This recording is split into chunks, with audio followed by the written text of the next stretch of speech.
श्री गुरुभ्यो नमः। परम गुरुभ्यो नमः। श्री श्रीमदानंद तीर्थ भगवत्पादाचार्य गुरुभ्यो नमः। हरि ओम।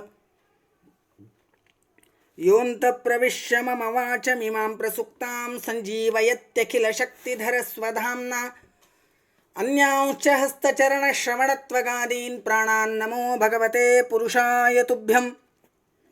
कान्ताय कल्याणगुणैकधाम्ने नमद्युनाथ प्रतिमप्रभाय नारायणाय अखिलकारणाय श्रीप्राणनाथाय नमस्करोमि। अशेषवाग्जड्यमलापहन्त्री नवं नवं स्पष्टसुवक्प्रदायिनी ममेह जिह्वाग्रसुरङ्गनर्तकी भवत्प्रसन्नां वदने च मे श्रीः। आभ्रमं भङ्गरहितं अजडं विमलं सदा आनन्दतीर्थमतुलं भजे तापत्रयापहम्। अस्मद्गुरुसमारम्भां टीकाकृत्पादमध्यगां श्रीमदाचार्यपर्यन्तां वन्दे गुरुपरम्पराम्। विदोषभाश्चिन्तितसन्मनोरथप्रदस्तुधीमण्डनमण्डनायितः सदा मम अज्ञानतमो विनाशकश्रुतीशचिन्तामणिरस्तु भूतिदः। सत्यप्रमोदसञ्जातं विद्वत्कुमुदबान्धवं हितोपदेशकर्तारं सत्यात्मानं गुरुं भजे। आपादमौलिपर्यन्तं गुरूणाम् आकृतिं स्मरेत् तेन विघ्नाः प्रणश्यन्ति सिद्ध्यन्ति च मनोरथाः। श्री गुरुभ्यो नमः। हरि ओम। हरि ओम। हरि ओम। आज हम सुमध्व विजय महाकाव्य के बारे में कई बातें सुनने का प्रयास करेंगे। माध्व वैष्णव काव्य साहित्य में सुमध्व विजय महाकाव्य का नितांत उत्तुंग श्रेष्ठ स्थान है। वेदांत के महाविद्वान सुप्रसिद्ध ग्रंथ लेखक एवं प्रतिभा संपन्न महाकवि श्री नारायण पंडिताचार्य जी ने जगन्नायक भगवान श्री हरि के परम प्रिय समस्त प्राणियों के प्राणनायक एवं अध्यात्म ज्ञान के नेता ऐसे मुख्य प्राण के तृतीय अवतार रूप श्रीमन मध्वाचार्य जी को काव्य का कथानायक बनाकर उन पर सविस्तृत सुंदर सुमधुर महाकाव्य लिखकर सारग्राही सहृदय सज्जन मुमुक्षु रसिकों को रसास्वादन करने के लिए सौंप दिया है। पिछले 700 सालों में हजारों रसिक भक्तों ने उसका स्वाद लिया है। आज भी हजारों भक्त मधुकर बनकर उसके मकरंद का स्वाद चख रहे हैं। सुमध्व विजय क्या है? सुमध्व विजय, सुमध्व विजय में संपूर्ण श्रीमदानंद तीर्थ भगवत पादाचार्य जी का जीवन चरित्र है। सुमध्व विजय ने मुख्य प्राण के तृतीय अवतार रूप श्रीमद आचार्य जी का जीवन शैली की महत्ता बता दी गई है। सुमध्व विजय में अनेक ऐसे घटनाओं से सूचित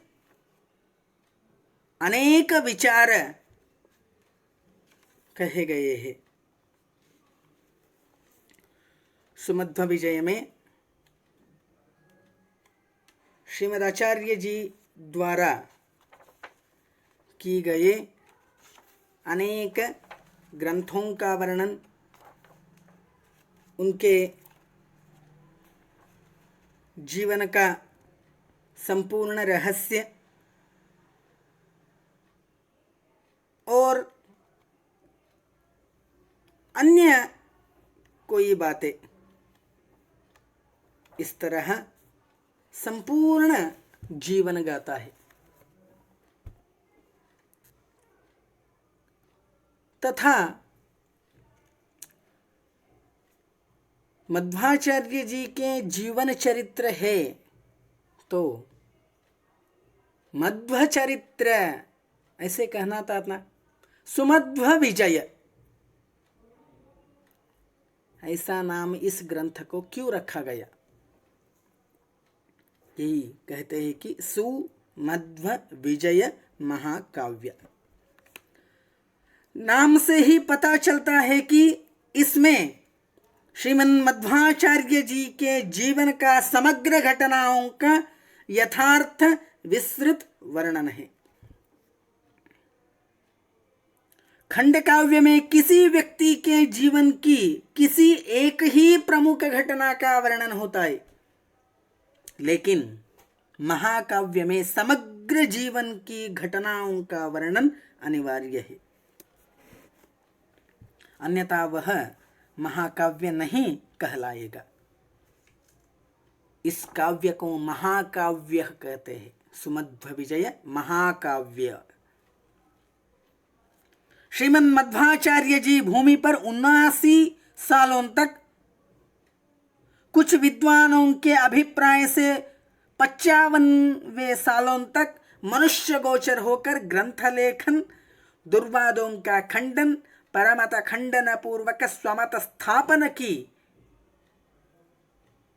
तथा शास्त्रोपदेश, दीक्षादान, भक्तोद्धार आदि करते रहे। उसके साथ ही साथ उन्होंने अपने अवतार के बाद बिल्कुल शैशवावस्था में ही अत्यंत अलौकिक, अद्भुत, आश्चर्यकारक शैशव लीला, बाल लीलाओं का दिखाना प्रारंभ किया है। वे मौका मिलने पर तरुणाई में भी और प्रौढ़ावस्था में भी जब तक अपनी बुद्धि शक्ति, प्रतिभा शक्ति, मन शक्ति, शारीरिक शक्ति, योग शक्ति तथा ज्ञान शक्ति का सहज स्वरूपभूत विचित्र शक्तियों का प्रदर्शन भी करते रहे। उन्होंने अपनी महिमा का ढिंडोरा पिटवाने के लिए, प्रसिद्धि पाने के लिए अथवा असंख्य जनता को अपनी ओर खींचने के लिए उन शक्तियों का प्रदर्शन नहीं किया गया, किंतु केवल अपने सात्विक भक्तों पर अनुग्रह करने के लिए ही ऐसा किया है। शास्त्रों में कहा, हरिभक्ति से ही मुक्ति मिलती है और गुरु भक्ति से ही हरिभक्ति प्राप्त होती है। गुरु में भक्ति तब पैदा होती है जब शिष्यों को गुरु का महिमा का ज्ञान होता है। श्रीमदाचार्य जी मोक्ष योग्य सात्विक भक्तों को मोक्ष मार्ग दिखाने के लिए ही गुरु के रूप में प्रकट हुए थे। अपने प्रति भक्ति प्रकट करने के लिए अपना महात्म्य दिखाना आवश्यक था। उनकी शारीरिक, मानसिक, वाचनिक, बौद्धिक आदि हर काम में अत्यंत स्पष्ट रूप से अपराजित विजय होती थी। हर प्रसंग में, हर जगह पर, हर सभा में, हर दिन इनके गले में विजय माला पड़ती थी। उस आबाल वृद्ध स्वकीय परकीय विद्वान मंडली इनके नाम और काम का विजय घोष प्रतिक्षण करते थे।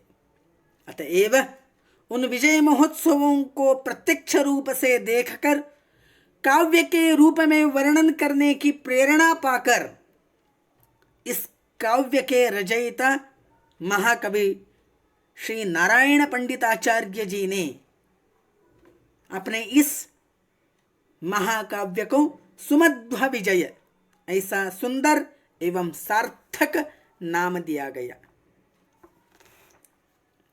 सुमध्व विजय में अनेक विचार आए हैं।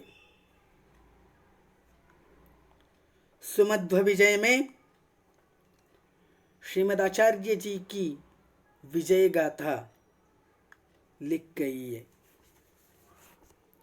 इस महाकाव्य को अंकित कौन सा है? आनंदांके, आनंद नामक अंकित है। महाकवि श्री नारायण पंडिताचार्य जी ने अपने महाकाव्य को आनंदांक महाकाव्य कहा है।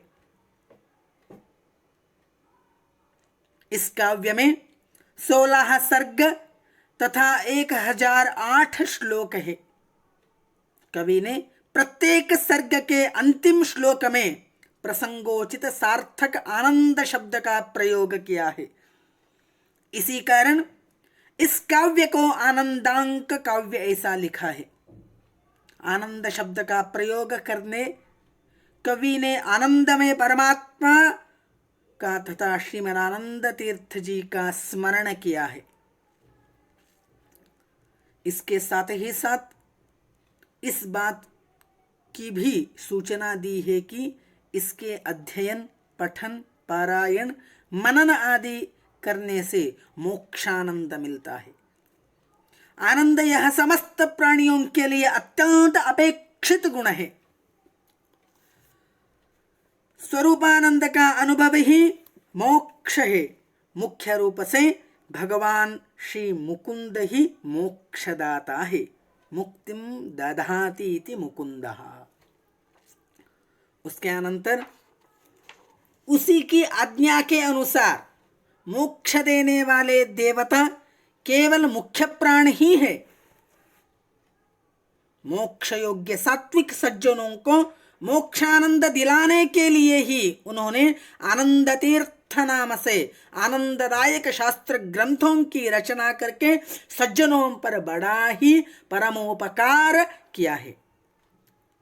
श्रीमदानंद तीर्थ नाम वाले श्री पूर्ण प्रज्ञ जी के आनंददायक चरित्र का पूर्ण परिचय देने वाले इस आनंदांक नाम वाले आनंददायक महाकाव्य का अध्ययन करके सदा के लिए मोक्षानंद का अनुभव करे,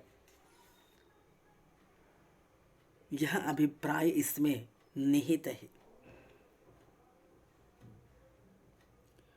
श्रीमदानंद तीर्थ जी का आनंददायक आनंदांक महाकाव्य श्रवण मनन से आनंद रूप मोक्ष आनंद ही आनंद है।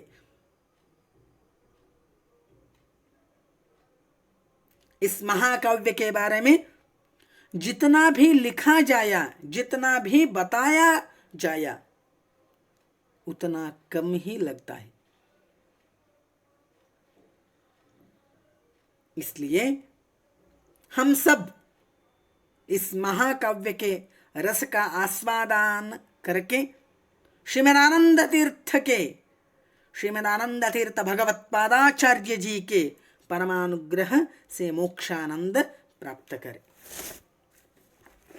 इस तरह श्रीमद्विजय महाकाव्य की महत्ता बताते हुए प्रति सर्ग के कथासार हम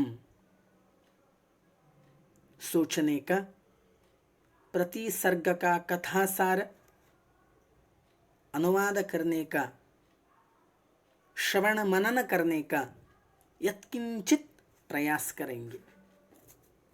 श्री कृष्णार्पणमस्तु, मध्वेशार्पणमस्तु। अनेन भावयत् पुण्यम् अवाप्नोतु गुरुर्मम, तदाप्नोतु गुरोर्मम।